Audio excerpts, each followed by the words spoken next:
नमस्कार, welcome to stock infuse. दोस्तों, इस वीडियो में हम लोग केपीआईटी का डिटेल में एनालिसिस करने वाले हैं। आज के दिन देखें 12% से ज़्यादा स्टॉक गिर चुका है। एक समय स्टॉक 760 रुपीज पर चले गया था, लेकिन अभी के समय देखें तो क्लोजिंग प्राइस 814 रुपीज पर हुई है। ऐसे में हम लोग डिस्कस करेंगे कि स्टॉक में क्यों गिरावट हुई है। और दोस्तों, हम लोग सिर्फ न्यूज को नहीं डिस्कस करने वाले हैं, हम लोग न्यूज के पीछे का रीजन को भी डिस्कस करने वाले हैं, जिसकी वजह से आपको लॉन्ग टर्म के लिए भी कंपनी के बारे में समझ में आएगी।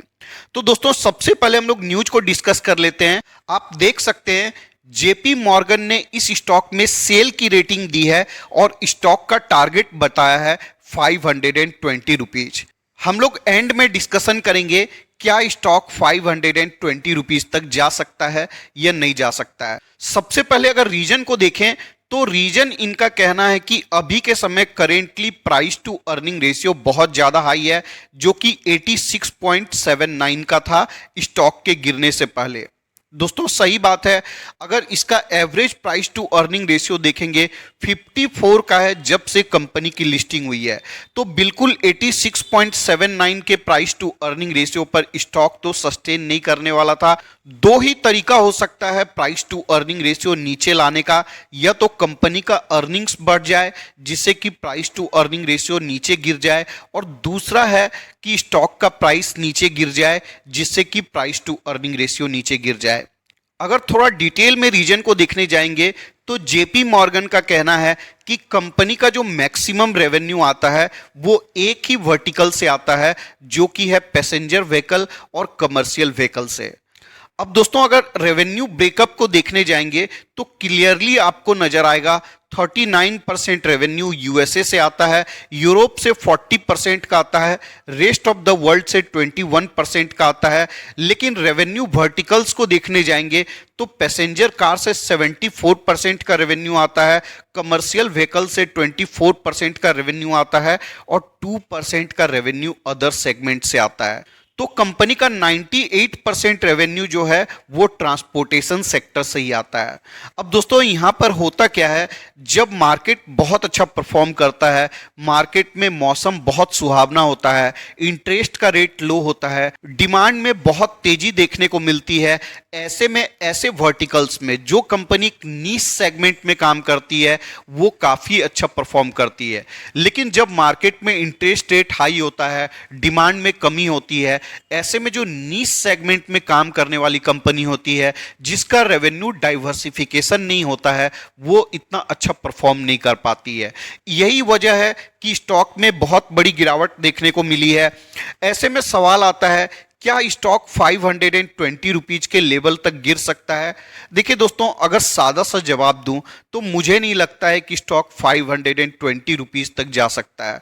मुझे लगता है मैक्सिमम अगर गिरावट होगी तो 650 रुपीज के आसपास तक स्टॉक जा सकता है, क्योंकि अभी के समय price to earning ratio really बहुत हाई है, और स्टॉक का अगर देखें तो ओवरबॉट जोन में स्टॉक आपको देखने को मिलता था।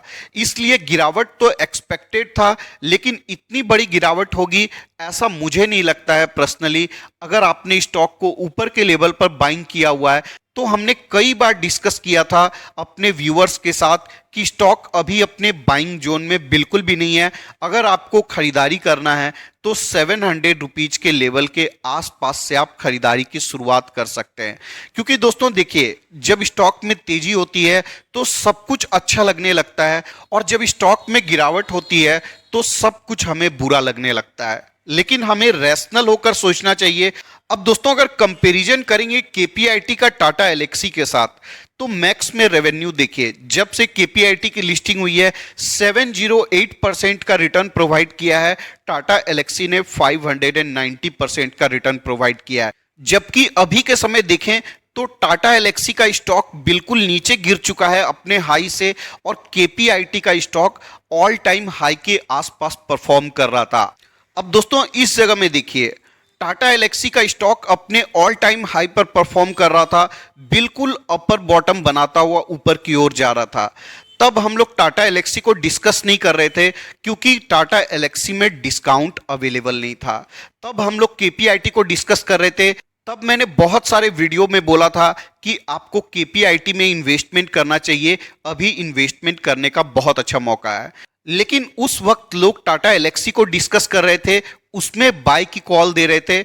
मैं उल्टा कर रहा था, केपीआईटी को डिस्कस कर रहा था और टाटा एलेक्सी को डिस्कस नहीं कर रहा था।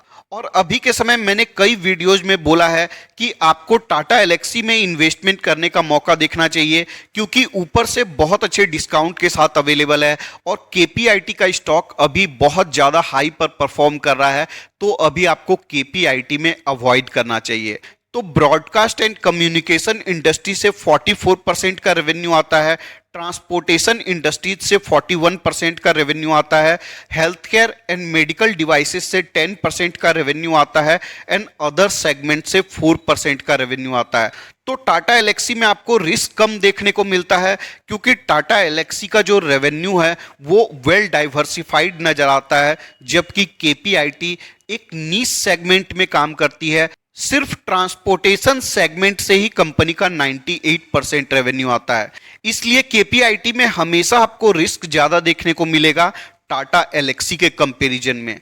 लेकिन रिटर्न के मामले में देखिएगा, दोनों ही कंपनी ऑलमोस्ट आपको सिमिलर देखने को मिलेगी।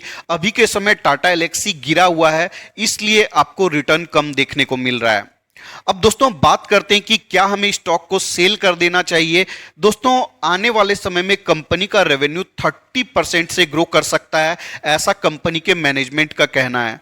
अगर रेवेन्यू 30% से ग्रो करता है तो प्रॉफिट 40% से भी ज्यादा से ग्रो कर सकता है। ऐसे में स्टॉक काफी ज्यादा अच्छा परफॉर्म कर सकता है, इसलिए किसी भी ब्रोकरेज के सेल के टारगेट को देखकर आपको सेल नहीं करनी चाहिए। 520 रुपीज तक स्टॉक बिल्कुल भी नहीं आने वाला है, ऐसा पर्सनली मुझे लगता है। तो अगर आपने इन्वेस्टमेंट किया हुआ है, डेफिनेटली स्टॉक में बने रह सकते हैं। कंपनी इन्वेस्टमेंट के लिए बहुत अच्छी है, एक high risky high rewarding company है।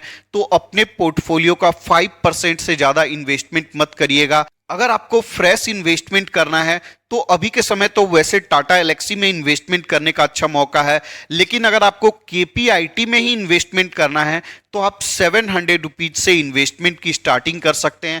हर 50-50 रुपीज के गैप में स्टॉक में सपोर्ट अवेलेबल है। आज के दिन देखें तो स्टॉक एक समय 760 रुपीज तक चले गया था, अपने 800 के सपोर्ट को ब्रेक कर दिया था, लेकिन क्लोजिंग प्राइस देखें तो अपने 800 रुपीज के सपोर्ट के ऊपर क्लोज हुआ है, जो कि अच्छी बात है इसके इन्वेस्टर के लिए। अगर 800 रुपीज के सपोर्ट को ब्रेक करता है तो नेक्स्ट सपोर्ट आपको 750 पर मिलेगा और नेक्स्ट सपोर्ट आपको 700 रुपीज पर देखने को मिलेगा, और 700 रुपीज से ही आप इन्वेस्टमेंट की स्टार्टिंग कर सकते हैं। तो इस वीडियो के डिस्कशन के लिए इतना ही रखते हैं। आशा करता हूं आपको वीडियो पसंद आया होगा। पसंद आया है तो एक लाइक कर दीजिएगा। रेगुलर अपडेट्स के लिए चैनल को सब्सक्राइब कर लीजिएगा। मिलते हैं किसी और वीडियो में किसी और इंफॉर्मेशन के साथ, तब तक के लिए धन्यवाद।